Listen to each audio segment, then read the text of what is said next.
Before we get started, you'll notice through most of this video that I'll be using old ballot counting footage from the last presidential election.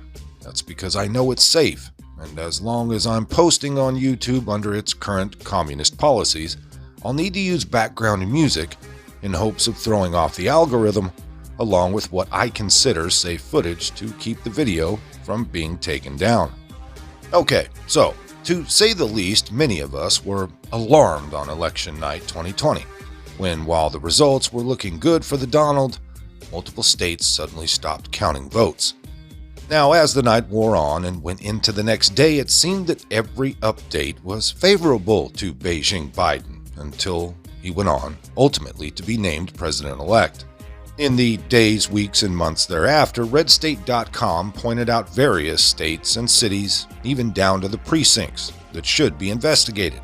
I created numerous videos around that work, and that work, of course, led to the suspension of my previous channel. They had several pieces on Michigan, Wisconsin, Pennsylvania, Georgia, and Arizona. The basis of Red State's quote, "excuse me while I call bullshit" series was that the supposed results of the 2020 general election were completely congruent with what had been documented in voter registration data over the preceding 4 years and with what would be expected given Trump's performance over Clinton in 2016. For example, in Pennsylvania, Trump had won every county he won in 2016 except for one, while he picked up another county that Clinton won in 2016. Now, enthusiasm levels for Biden were lower than they were for Clinton in PA since 2016 in the state where Trump won by 45,000 votes. Democrats have lost 48,000 voters, while Republicans had added 150,000 voters, outperforming amongst minorities, and had record party support and Democrat crossover vote. And yet, Trump only led at the time of the article by 110,000 votes. That's just bullshit. While Red State wasn't able at the time to determine what had happened, it seemed that Catherine Engelbright and Greg Phillips of True the Vote had some evidence in the form of cell phone location data, ballot Dropbox surveillance video, and more to suggest that there was a coordinated effort in key states, those in which a small number of votes could swing the state and therefore the Electoral College. This illegally harvesting ballots by paying Mules to deposit them into drop boxes throughout the given metropolitan area in the month before the election in numbers that were small enough to fly under the radar on daily counts, yet large enough to change the state's outcome on election night.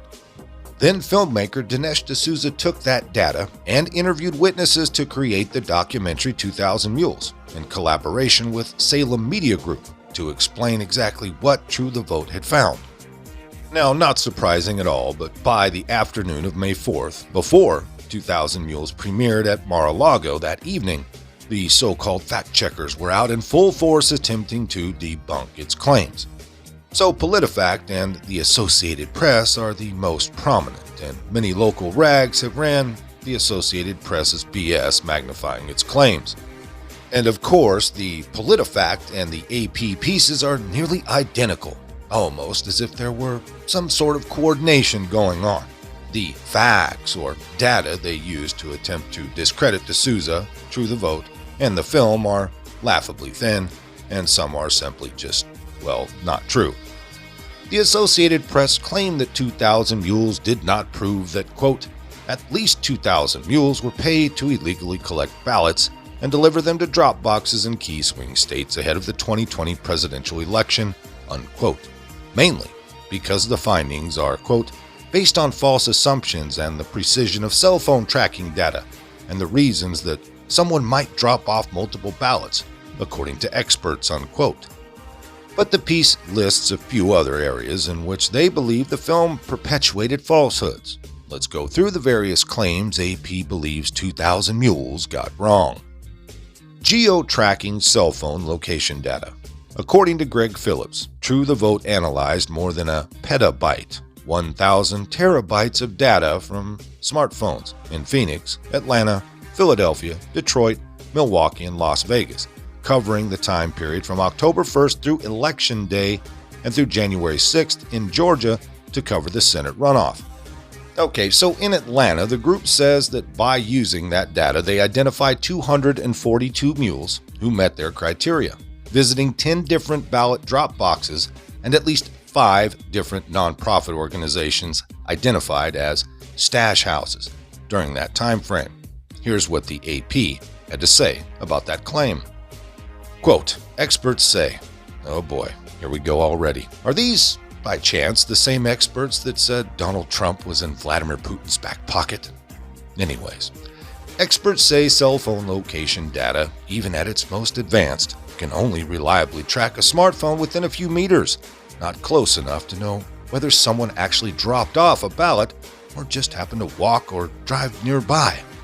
Quote, you can use cell phone evidence to say this person was in that area, but to say they were at the ballot box, you're stretching it a lot, unquote, said Aaron Striegel, a professor of computer science and engineering at the University of Notre Dame. Quote, there's always a pretty healthy amount of uncertainty that comes with this, unquote. And of course, that's simply not true at all. In the first sentence of the quote, the writer says that experts say that a smartphone can be reliably tracked within a few meters, depending on what a few means in this case. That could be 6 or 9 feet. That's hardly leaving a healthy amount of uncertainty. Also, we're not just talking about one visit to a certain ballot box, are we?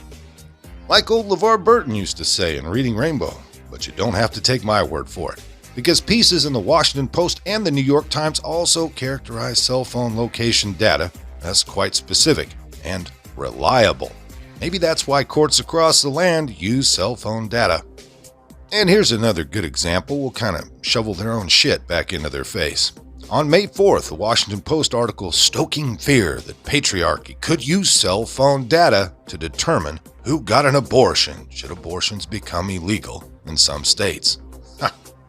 Quote, phones can collect precious information about your whereabouts right down to the building, to power maps and other services. Sometimes the fine print in app privacy policies gives companies the right to sell that information to other companies that can make it available to advertisers or whomever wants to pay to obtain it. Quote, on Tuesday, Vice's motherboard blog reported that for $160, it bought a week's worth of data from a company called SafeGraph, showing where people who visited more than 600 Planned Parenthood clinics came from and where they went afterwards, unquote. Now, in a 2019 New York Times series, quote, The Privacy Project revealed a lot about how granular this data can be. In a piece from that project titled, quote, 12 million phones, one data set, zero privacy, unquote, Times journalists reported on what they found after analyzing a data file containing 50 billion location pings from 12 million Americans over a 7-month period in 2016 and 17. Now, in the introduction, they even state, quote, each piece of information in this file represents the precise location of a single smartphone over a given period of time. The Times piece went on to state that this information isn't generated solely by big tech or government surveillance and is openly available to anyone who wants to pay for it. Quote, the data reviewed by Times Opinion did not come from a telecom or giant tech company, nor did it come from a government surveillance operation. It originated from a local data company, one of dozens quietly collecting precise movements using software slipped onto mobile phone apps. The piece continues, you've probably never heard of most of these companies, and yet to anyone who has access to this data, your life is an open book.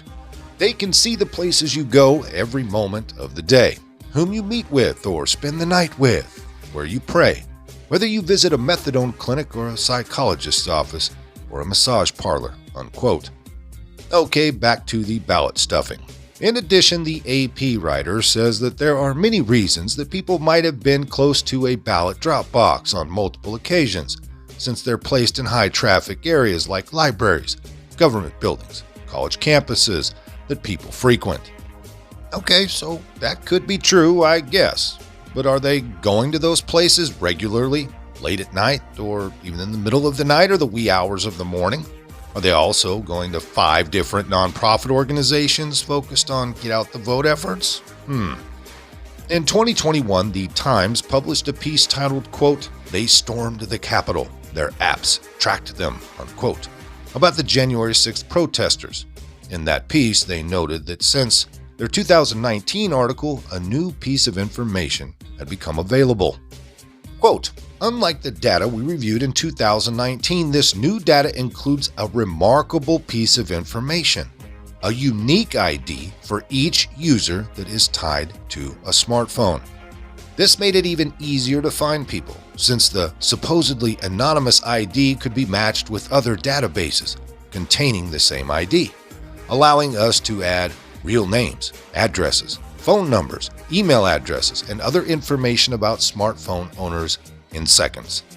The IDs, called mobile advertising identifiers, allow companies to track people across the internet and on apps. They are supposed to be anonymous, and smartphone owners can reset them or disable them entirely. Our findings show the promise of anonymity is a farce. Several companies offer tools to allow anyone with data to match the IDs with other databases," unquote. So the data purchased by True the Vote most likely contains the mobile advertising identification information, which would allow True the Vote to discern the real names, addresses, etc. attached to each potential mule in seconds, which comes into play with the AP's next supposed reason that the True the Vote analysis could not possibly be correct. Quote, "True the Vote had said it filtered out people whose pattern of life before the election season included frequenting nonprofit and Dropbox locations. But that strategy wouldn't filter out election workers who spent more time at Dropboxes during the election season, cab drivers whose daily paths don't follow a pattern, or people whose routines recently changed," unquote. Well, that's true. It wouldn't filter them out if the group didn't also have other information, such as mobile advertising identifiers. But True the Vote has even more than that. For example, the group has chain of custody logs of the ballot drop boxes in question, so they know when election workers visited the drop boxes to collect ballots and can eliminate cell phones at that location at that time from being included in the mule category. Touché, AP. Now this is where the low IQ left gets fun. You see, their overt arrogance is only matched by their idiocy. The use of gloves in Georgia's Senate runoff. Investigators found that in the 2020 Georgia Senate runoff, particularly after December 23, 2020, many of the mules seen on surveillance videos were all of a sudden wearing blue latex medical gloves when approaching the ballot boxes. Now, Greg Phillips attributes that development to the arrest a day prior, merely a day prior, all the way across the country in Arizona, of a woman for ballot fraud, and claims that the FBI used fingerprint data to help catch that perpetrator. Now, that in itself says an awful lot about the levels of organization involved in this get Trump out at all costs effort. But according to the AP, though, the mules were just wearing gloves because it was cold out. So I guess we're just supposed to believe that all low IQs in liberal loony land wear blue latex medical gloves to keep their hands warm in the winter. Then, of course, they throw them out before getting back into their cars, as seen on lots of video footage. Here's the AP defending the undefendable. Quote, "This is pure speculation. It ignores far more likely reasons for glove wearing in the fall and winter of 2020. Cold weather, or COVID-19. Quote, "Voting in Georgia's January 5th, 2020 Senate runoff election occurred during some of the coldest weeks of the year in the state, and when COVID-19 was surging. In fact, the AP in 2020 documented multiple examples of COVID causes voters wearing latex gloves and other personal protective equipment to vote," unquote. Mail ballot voting for the Georgia Senate runoff began soon after November 18th, 2020, when mail ballots went out. The nightmare temperatures of December 23rd, 2020 and through January 5th, 2021 weren't any colder than the weeks prior, And in fact, between December 29th and January 3rd, 2021, the low temperatures in North Atlanta were warmer than the historical daily average lows. So in the movie, this woman whose smartphone seems to live in South Carolina, according to True the Vote, is shown wearing blue latex medical gloves as she deposits multiple ballots in a Dropbox in Fulton County, Georgia, in December 2020. Then in this picture, she removes them immediately after the ballots are securely in the ballot box and puts them in the adjacent trash can, of course, like she knew exactly where it was. It must not have been that cold out, I guess. Now, of course, AP has no comment at all as to why one would be out in the middle of the night placing numerous ballots in the Dropbox in the first place. I'm sure they will claim that it's simply a hardworking person who just got off their night shift job and are dutifully taking all their elderly relatives' ballots to the Dropbox. But of course, that hardworking blue hair you see there also would have visited 10 other ballot drop boxes that night and made 5 visits to the identified nonprofit organizations alleged to have served as basic stash houses. But hey, that all sounds perfectly legit because, any means necessary. Now let's move this discussion on to photographing ballots and ballot boxes.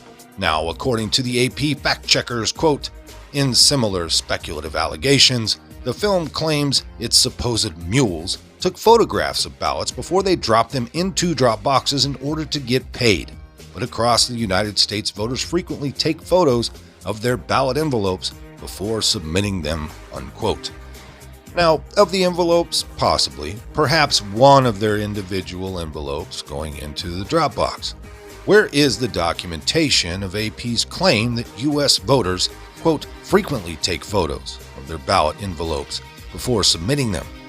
There is no link back to any story or study documenting that supposed fact. But golly gee, who takes a picture of a stack of ballots in the first place? What does that prove for an individual voter? And what good does a picture of a box from a few feet away do if one is trying to prove they deposited their ballot in the box? Now let's discuss the theory of multiple devices in one vehicle. To rebut the movie's claim that, quote, in Philadelphia alone, True the Vote identified 1,155 mules who illegally collected and dropped off ballots for money, unquote, AP noted that True the Vote wasn't able to obtain surveillance video in Philadelphia, and then added a 200-word speculative story, to say the least, from a Pennsylvania lawmaker. Quote, Pennsylvania State Senator Sharif Street told the AP he was confident he was counted as several of the group's 1,155 anonymous mules, even though he didn't deposit anything into a drop box in that time period. Street said he based his assessment on the fact that he carries a cell phone, a watch with a cell phone connection, a tablet with a cell phone connection, and a mobile hotspot, 4 devices whose locations can be tracked by private companies.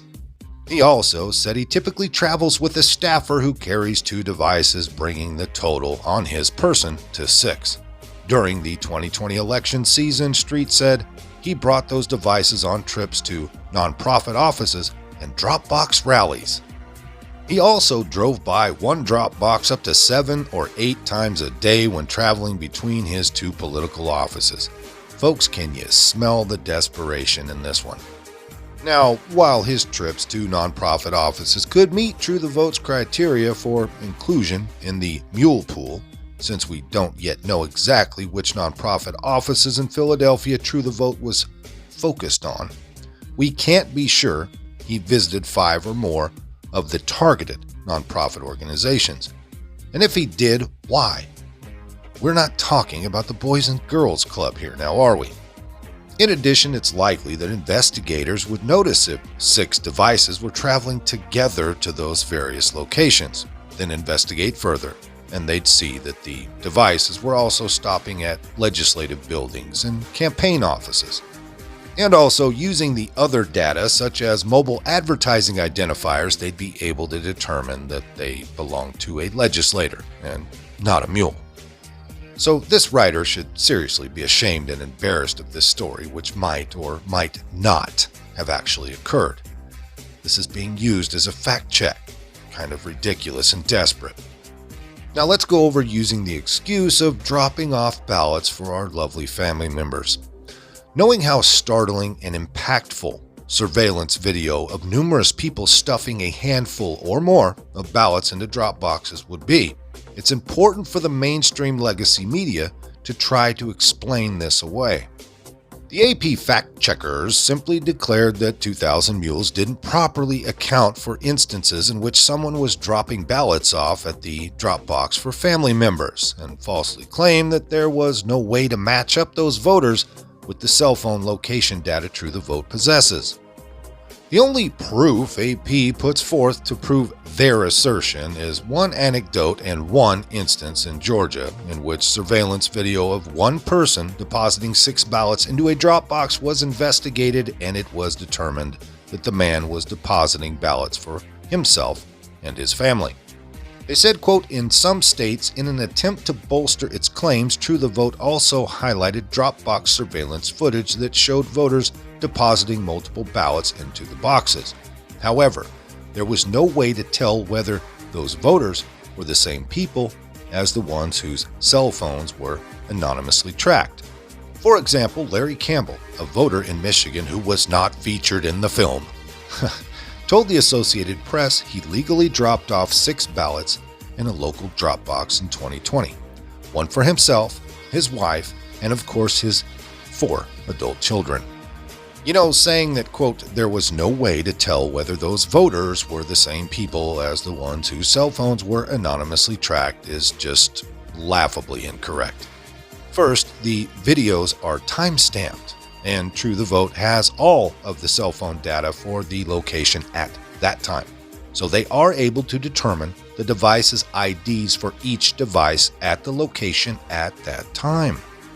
They can also tell where the device was before and after the visit to the Dropbox. And using the mobile advertising identifier, they could identify the owner of the phone and how many family members they have. We knew that True the Vote investigators did look into who the owners of particular devices were, since Phillips mentioned in the movie that the woman in the screenshot I showed before was normally in South Carolina, but was a mule in Georgia during both the general election and the senatorial runoff. Okay, moving on. Some mules were also at Antifa rallies. Imagine that.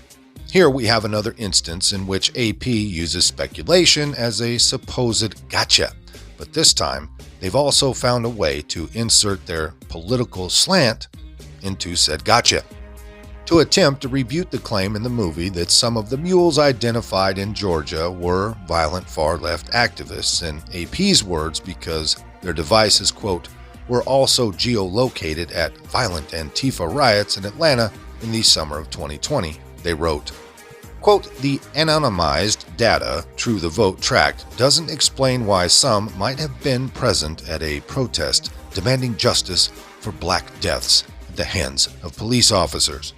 The individuals who were tracked there could have been violent rioters, but they also could have been peaceful protesters, police, or firefighters responding to the protest, or business owners in the area, unquote. Of course, when the AP describes the riots, they're actually, quote, protests demanding justice for black deaths at the hands of police officers. Jesus, spare me. And sure, it's plausible that devices for first responders could be mixed in with the riots, but business owners? Perhaps, I guess. But in my recollection of video footage from riots, by the time they were really getting violent, most business owners weren't anywhere near there. Those who stayed to fight and protect their buildings were the exception, but definitely not the rule. Also, they're again relying on the anonymized data trope to make it seem there is no way True the Vote could have determined who owned the device, or that they didn't. As described before, they could easily have determined the name and identity of each and every mule. For all we know, at this moment, they could have. So in closing, it's clear that the fact-checkers claiming to debunk the content of 2000 Mules don't pass muster. and they certainly don't contain factual information that could be considered in a court of law, unlike the information presented in the movie. Once again, most of this came by way of redstate.com. If you liked it, hit that like button, subscribe if you haven't, leave a comment down below. There's a PayPal link in the description box, so please put $1 in the bucket on the way out the door. I'd like to thank everyone for all your donations. They're much needed and much appreciated. Now, with all that being said, we'll see you next time. Come on, move. Move. Easy, easy.